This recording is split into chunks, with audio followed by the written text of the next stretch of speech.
Next management, Dixon reported numbers yesterday. First quarter performance was in line with expectations. Revenues are up 95%, a jump driven by the mobile segment. Now, the share of mobile as a percentage of the overall pie has increased quite a bit. Saurabh Gupta is Chief Financial Officer at Dixon, joining us now. Saurabh, good to have you with us here. Thank you very much for joining us. So, just the basics out of the way, based on what you've reported for the first quarter, right at the outset, what visibility do you have for the full year FY26, Saurabh, in terms of revenue growth? So, Prashant, I was always expecting this question from you. Yeah, so my sense is, the quarter two the order book for quarter two looks very healthy, and it's also the festive season, ahead of the festive season. We feel confident, Prashant, that at least a 45% kind of a growth is definitely doable. Yeah, there can be growth, can be marginally lower and higher than that, but broadly 40-45% is something that we are targeting for this financial year. And margins, Saurabh? Margins this year, Prashant, should be on a similar levels as last year. But we expect, as and when our component foray, the components come into the system, then the margin expansion will start to happen. But this year, the margin should be almost similar to last year.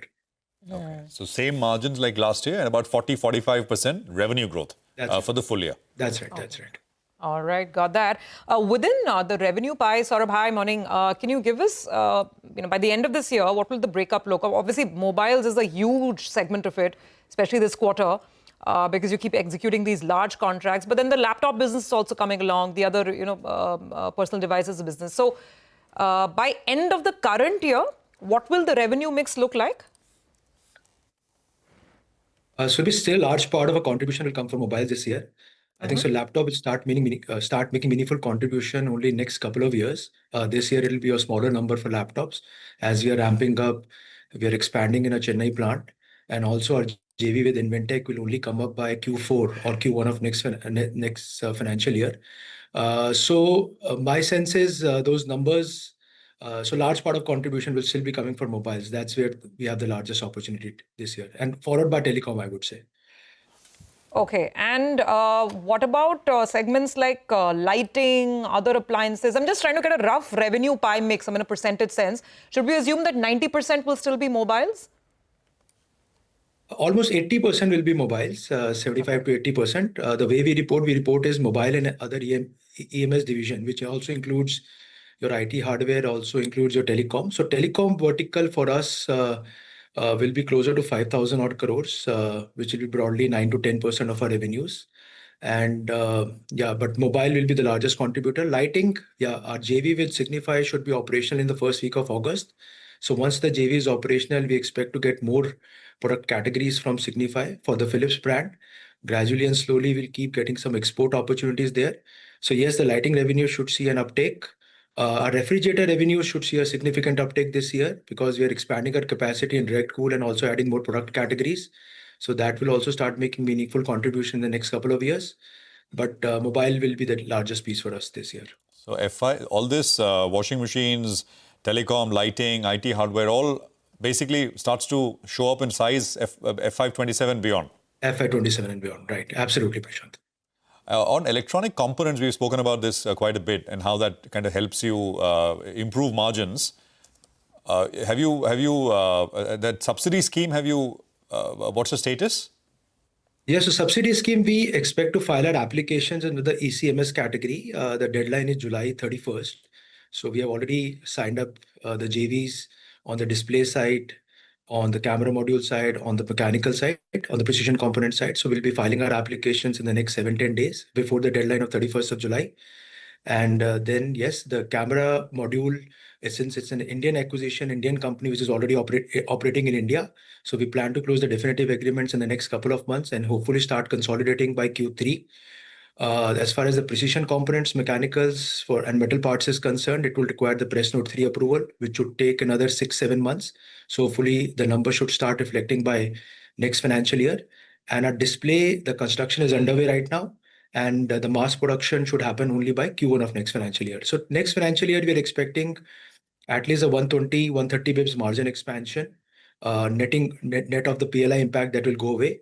And by 27-28, there'll be further ramp up and stabilization of all these components. So I think so the margin expansion can be slightly better in FY 27-28. Okay, Saurabh, it's been a while. We haven't spoken about the semiconductor plans. And the facility that you were looking to set up in Noida under the semiconductor mission. Can you update us on what's happening there and how much money you've committed as of now? So, Surabhi, we are still awaiting for that ISM2 approval of the government, which of course has still not yet come in. So we have already tied up with HKC for the display modules, and getting into a fab with them will be a natural extension for us. But we'll wait for the guidelines because since it's a large capex, we would need that support from the government, both from the central government and the state government. So if 70-75% of the capex as part of the policy guideline is committed by the government, then we'll be between both our partners, us and the HKC, will be willing to put in the balance 25%. So we are still awaiting for that approval. My sense is it will take some more time, I would say, for the government. Is it right? There were some numbers floating that this facility, including the fab, could involve a capex of 3 billion. Is that right? So, and you're hoping that the government kind of pitches in with 75% of that? That's right. That's right. So 3 billion and our outflow would be 750 million. And within that, the partner should put in, say, 1/4 of that. So Dixon's outflow should be 500 million, which would happen over a period of 3 years because this is a large, big gestation project. This will take a couple of years to 2-3 years to come in, which we feel confident seeing the balance sheet and seeing the earnings visibility that we have and the growth that we have. We feel confident that can be funded from the internal accruals. And even if some debt is required, our debt to equity is hardly there. It's almost negligible. So we can always take some little bit of debt, but large part of it can be funded from internal accruals. But that can add a significant more to our business because that is not only for mobiles, that is also for notebooks, that is also for LED TVs, and also for automotive displays. So automotive displays is also something that we will be getting into very shortly in the next couple of years. Sorry, Saurabh, the fab is that you're talking about, that is for what? So fab is so as of now, Prashant, we're getting into the display modules. I see. Which is part of the component PLI, which is again with HKC. Fab is another one level more extension by getting into the display, absolutely display manufacturing, which would include the semiconductors and the other deepened manufacturing process. So HKC has a fab in China. So if the government comes out with a policy on ISM2 with a committed budgetary outlay, then we will look into get into that. ISM1, I think there were four awarded, right? 4 companies were given. Yeah, it was given to Tata, CG Power, and I think so Keynes was one, and there was one more. That's right. But but under that there is no. I thought there was some more which got spilled over, and there are still limits left out of what the government said wanted to allocate. I think so. The budget was exhausted, Prashant. That was a $10 billion commitment from the government that was exhausted. So we are hoping that another ISM2 should come in because any semiconductor or display is a very critical component which goes into any electronic product. So of course, our play will be more into the display fab. So let's wait from the government to come that, and then we will finalize our plans on that side. Just one thing just to go back to the phones, basic bread and butter, what percentage of what you make here is exported, Saurabh? So this year exports will ramp up significantly. Last year we were at 1,700 odd crores out of 39,000 odd crores. This year we hope to do an export of closer to 7 to 8, anywhere between 7 to 9,000 odd crores. The first quarter number is already 1,700 odd crores. And one, of course, for our anchor customer to US markets, where clearly there's a big arbitrage now.